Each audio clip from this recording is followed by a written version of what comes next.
আসসালামু আলাইকুম, জয় বাংলা সৈনিক ভাই বোনেরা কেমন আছেন? কোথায় থেকে এই মুহূর্তে দেখতেছেন দেশে প্রবাসে জানাতে পারেন কমেন্টে। ইতিমধ্যে আপনারা সবাই অবগত আছেন, বাংলাদেশের সমন্বয়ক আমাদের উপদেষ্টা যারা দেশকে উন্নয়ন করার জন্য প্রচুর অবদান, তাদের ইতিমধ্যে প্রতিভাগুলা তাদের পরিবার, তাদের বাবা মা ভাই বোন থেকে শুরু করে তাদের আত্মীয় স্বজন সবাই সমন্বয়ক 24-এর স্বাধীনতা যারা স্বাধীন বলে তারা নাকি বাংলাদেশকে স্বাধীন করছে এবং কি বাংলাদেশের উন্নয়ন তারা করবে, বাংলাদেশকে দুর্নীতিমুক্ত করবে। তাদের প্রতিভাগুলা ইতিমধ্যে আপনারা সবাই একের পর এক প্রমাণ সহকারে দেশবাসীর আর সবার সামনে আসতেছে, আমরাও দেখতেছি, জানতেছি, শুনতে থাকুন তাদের প্রতিভার দৃশ্যগুলো। আপনি এমনি ভিডিও করেন? না, চলছে, বলেন। সেটাই কেউ আইসা কি আপনাকে মানে টোকেন যেটা করছে এক্সট্রা টাকা চাইছে এরকম হয়েছে? না, টোকেন মানে এক্সট্রা টাকা বা ভাড়া কেন, মানে কিসের প্রেক্ষিতে, কিসের জন্য? মেলার কর্তৃপক্ষ, মেলার অর্গানাইজার, আয়োজক। আচ্ছা, ভালো। মানে মেলা যে এখানে যে নতুন রাস্তার যে মেলা, সেটার লিগালাইজেশন আছে? রাস্তা বন্ধ করে লিগালাইজেশন পেপারটা আমার সাথে যেতে হবে? আমার কাছে আছে, আমি আপনার কাছে যেতে হবে না, আমার কাছে লিগালাইজেশন পেপার আছে। আপনাদের মেলার পারমিশন কতটুকু এবং কিসের জন্য মেলার, মানে কিসের পারমিশন দেওয়া হচ্ছে সেটার অনুমতিপত্র আমার কাছে আছে। আপনাদের তো নতুন রাস্তা বন্ধ করে মেলা করার অনুমতি দেয়নি, দিয়েছে আইসিটি ভবনের সামনের লেনটুকু, পশ্চিম সাইডের যে লেন, দোকানের নাম আগে ছিল, আগে ছিল নাম্বারটা আপনার দিয়ে দেন, আপনার নাম্বারটা আর ওনার নাম্বার। আমার নাম্বার সবাই জানে। ঠিক আছে ভাই, আমার নাম মোহাম্মদ আকিব হোসেন। আমার থেকে বেশি বুঝতে। জি, আমার নাম মোহাম্মদ আকিব হোসেন। আমি সিটি কর্পোরেশন থেকে গত পরশু আপনাদের যে নোটিশ, সেই নোটিশে উল্লেখ আছে আইসিটি ভবন থেকে সঙ্গীত কলেজের মোড় পর্যন্ত পশ্চিমের যে রাস্তাটুকু, সেই রাস্তাটুকু আলপনা এবং হচ্ছে যে ওই সাংস্কৃতিক অনুষ্ঠানের জন্য বরাদ্দ করা হয়েছে। জনসাধারণের জন্য রাস্তা চলাচল যেন উন্মুক্ত থাকে সেটাও উল্লেখ করা আছে। ইভেন সেখানে কি কি শর্তাবলী দেওয়া আছে সবই আছে। আমি ক্যাম্পে কথা বলছি, আমি প্রশাসনের সাথে কথা বলছি, কথা বলে কিন্তু আমি এসে ওনারা বলছে, ফুয়াদ স্যারের সাথে কথা বলছে, আমি স্যারদের সাথে দীর্ঘ অনেকদিন যাবত যৌথ বাহিনীর সাথে কাজ করছি।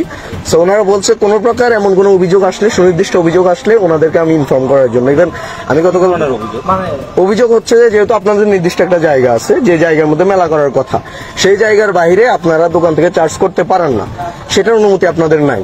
ইভেন হচ্ছে যে দোকান বসানো, স্টল বসানোর অনুমতি আপনাদের নাই। আমি জানি আপনাদের সাথে সিটি কর্পোরেশনের কার সাথে কথা হয়েছে, ইভেন কে কিভাবে অনুমতি দিচ্ছে সেটাও ডকুমেন্ট আমার কাছে আছে, সবই আমার কাছে আছে। সো ওই বিষয়ে আমি মনে করি যে এই জায়গায় আপনারা যেটুক জায়গা সেটুক জায়গার ভিতরে অনুমতি যেটুক নিয়েছেন, ওইটুকের ভিতরে আপনারা যেভাবে খুশি ওইভাবে মেলা করেন, সেটা আপনাদের বিষয় ভাই। এই দিকে আপনারা মেলা করার কোনো অনুমতি না দিলে কি আমরা করতেছি? এটাই তো বলতেছে, অনুমতি না দিলে কেন করতে পারবেন, কিভাবে পারতেছেন, কেন করতেছেন, সেটাই তো জানেন। আমাদের ওইখানে আসেন, আপনারা এসে কথা বলেন, আপনার অনুমতি কি কি লাগবে দেখানো, আপনি ভিডিও করেন, সমস্যা নেই, ভিডিও করেন। কোন রাস্তা থেকে রাস্তা আলপনা, কোন রাস্তার ম্যাপে আপনাকে টোটাল সামারি আমি দিয়ে দিচ্ছি। আচ্ছা, ঠিক আছে। আসসালামু আলাইকুম। জি ভাই, ওয়ালাইকুম আসসালাম। বলেন ভাই। মেলাটা হচ্ছে জিদার এন্টারপ্রাইজ। জি, আমি জানি, মিরাজ নামের এক ভদ্রলোক আর কি ইজারা নিয়েছে। আচ্ছা, রাস্তা ইজারা কি নেওয়া হয়? রাস্তা আরে ভাই, এটা তো পারমিশন হচ্ছে অনুমতির জন্য আবেদন করা। এটা হচ্ছে আবেদন করা না, এটা তো পারমিশন না। পারমিশন পত্র হচ্ছে আপনার গত পরশু 13 তারিখে। আমি জানি ভাই, আমি ওইটা আনছি, আমি সিটি কর্পোরেশন থেকে ওইটা নিয়ে আসছি। আপনি কোনটা নিয়ে আসছেন? আমি আপনাদেরকে অনুমতি পত্র যেটা দেওয়া হয়েছে 13 তারিখে। না, এটা অনুমতি পত্র না, এটা আবেদন পত্র। এটা আমি কথা বলেন না, এটা পড়েন না ভাই, পড়াশোনা করেন। আমি ভাই সরি না, আমি আপনাকে পড়েন না, আমি না পড় ভাই আপনি হাতে নিয়ে দেখেন না, এটা আমার কাছে আছে ভাই, আমার কাছে আছে, সমস্যা নাই, দেখা তো আছে। আমি একটু লেখা তো আছে, আমি একটু বলি, আমি একটু বলে দিই।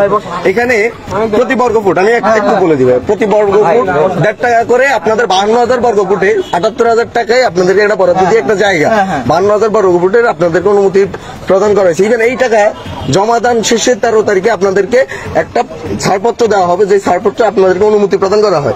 13 তারিখে আপনাদের যে ছাড়পত্র সেটা 13 তারিখে পাবলিশড হয়। নুরুজ্জামান স্যার সেটা নিজে আমাকে দিয়েছে, ইভেন সেটার একটা কপি আমার কাছে আছে। কই দেখান তো ওকে, ওকে। এগুলো কি ভাই, এগুলো কি ভাই? এই যে ডিম্পের পারমিশনটা যে হ্যাঁ, আমি বলে দিচ্ছি, আপনি এটা পড়েন, একটু ভালো করে পড়েন। এটা আমার কাছে আছে, এটা আমার কাছে আছে, এটা আমার কাছে আছে।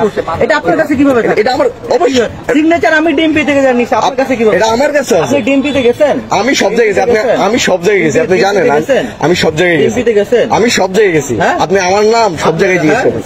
আপনাদের তো যেটা শুনছি আপনাদের তো বাড়ি বেড়া দিচ্ছে, তাই আপনি একটু খোঁজ নিন, এই খোঁজও তো আমরা পাইছি। আপনি একটু খোঁজ, আপনি একটু খোঁজ নেবেন। জি জি জি জি জি, আপনি একটু খোঁজ নেবেন আমার বিষয়ে। ঠিক আছে, আপনার নাম কি ভাই? একটু প্লিজ না, আপনার নাম একটু আমি জানতে চাই প্লিজ। ওকে ওকে। কি শুনলেন তো, এই হচ্ছে সমন্বয়কদের দেশ উন্নয়ন করতেছে, কারণ তাদের টাকা এখনো তাদের তৃপ্তি মিটে নাই। ব্যাপারটা হচ্ছে তারা তো সারা বাংলাদেশের সেই 5ই আগস্টের পূর্বে যে অর্থটা তারা আমেরিকা থেকে পাইছে, এটা তো আপনারা ইতিমধ্যে জানেন। তা তো তাদের মন ভরে নাই। বাংলাদেশের প্রত্যেকটা সেক্টর থেকে তারা টাকা লুটপাট, সেটা প্রমাণ সহকারে ইতিমধ্যে আপনাদের সাধারণ জনগণের হাতে হাতে প্রত্যেকটা ডকুমেন্ট কিন্তু আছে। কিন্তু তারা বিগত 5ই আগস্ট থেকে শুরু করে এই পর্যন্ত সবসময় আমার মাননীয় প্রধানমন্ত্রী শেখ হাসিনাকে নিয়ে প্রচুর মিথ্যা গুজব চড়াইছে। কিন্তু মাননীয় প্রধানমন্ত্রী শেখ হাসিনা, আমার নেত্রী, বারবারই কিন্তু বলে আসছিল যে কোনো একটা প্রুফ জনসম্মুখে প্রকাশ করার জন্য। আজও পর্যন্ত কোনো ধরনের ডকুমেন্ট তারা প্রকাশ করতে পারে নাই, আর পারবেও না, ভবিষ্যতেও পারবে না। অথচ তারা এখন বর্তমানে তারা দায়িত্বে ক্ষমতায় আছে থাকার সত্ত্বেও তাদের প্রমাণগুলা মানুষ জনসম্মুখে, ডকুমেন্টগুলা সম্পূর্ণ হাতে হাতে আসতেছে, দেখতেছে সোশ্যাল মিডিয়াতে। এই হচ্ছে তাদের দেশ সংস্কারের কাজ চলতেছে। আর এটা গুটি কয়েকজন সমন্বয়ক যারা উপরস্থলে আছেন, তাদের পাশাপাশি আরও 2, 4, 5, 10 জন আছেন। এরাই হচ্ছে মূলত কাজগুলো করতেছে। আর যারা সারা বাংলাদেশে সমন্বয়ক বলতে কেউ নাই। সমন্বয়কের নাম এলাকাভিত্তিক আমরা এই পর্যন্ত কেউ পরিচয় দিচ্ছে না। তো আপনাদের সাধারণ জনগণ যারা 5ই আগস্টের সময় তাদের ডাকে আপনারা রাজপথে নেমে আসছিলেন, আপনাদের দৃষ্টি আকর্ষণ করব। ইতিমধ্যে 7-8 মাসে আপনারা অলরেডি যা বোঝার বুঝে ফেলছেন, যা শিখার শিখে ফেলছেন। যদি আপনার ভবিষ্যৎ অন্ধকার দিকে নিজে হাতে সেটা সুযোগ করে দেন, তাহলে কিচ্ছু করার নাই। তখন আপনারা বিশ্বাস করছেন, অন্ধবিশ্বাসে রাজপথে নেমে আসছেন। বর্তমানে তো আপনাদের চোখে পরিষ্কার, দেখতেছেন, জানছেন, শুনছেন, প্রকাশ্যে দেখতেছেন। বর্তমান 7-8 মাসে বাংলাদেশ সকল উন্নয়নের ছোঁয়া কিভাবে চলতেছে। তারা কি উন্নয়ন করতেছে, নাকি মাননীয় প্রধানমন্ত্রী শেখ হাসিনা আর ক্ষমতা থাকার সময় যে উন্নয়নগুলো করছে সেগুলো ধ্বংস করছে একের পর এক। শিল্প কারখানা থেকে শুরু করে, সাধারণ মানুষের চাকরি থেকে শুরু করে, কর্মজীবী থেকে শুরু করে সব জায়গায় তারা মানুষকে নিঃস্ব করে দিছে। আপনারা যার যার অবস্থান থেকে যে যে সেক্টরে আছেন, আপনাদের জায়গা থেকে আপনারা সবাই জানেন। জানার পরেও আজও যদি আপনারা চুপচাপ বসে থাকেন ঘরে, তাহলে ভবিষ্যৎ বাংলাদেশ সেই 2008-এর আগের বাংলাদেশ ফিরে যাবে। তার চেয়েও ভয়ঙ্কর হবে। যত সময় নেবেন 71-এর পূর্বের বাংলাদেশ যেমন ছিল ঠিক একই জায়গায় চলে যাবে। তাই আপনাদের দৃষ্টি আকর্ষণ করব, হাতে সময় নাই। বাংলাদেশকে রক্ষা করার জন্য রাজপথে নেমে আসুন, প্রতিবাদ করুন।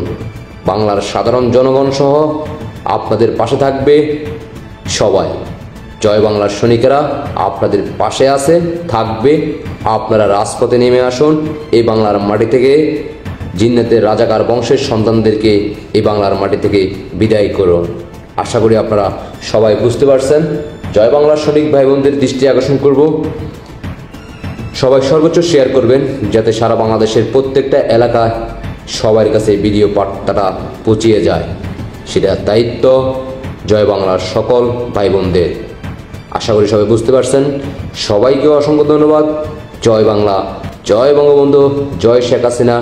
শেখ হাসিনার বিজয় নিয়ে আমরা ঘরে ফিরবো ইনশাআল্লাহ। আল্লাহ হাফেজ।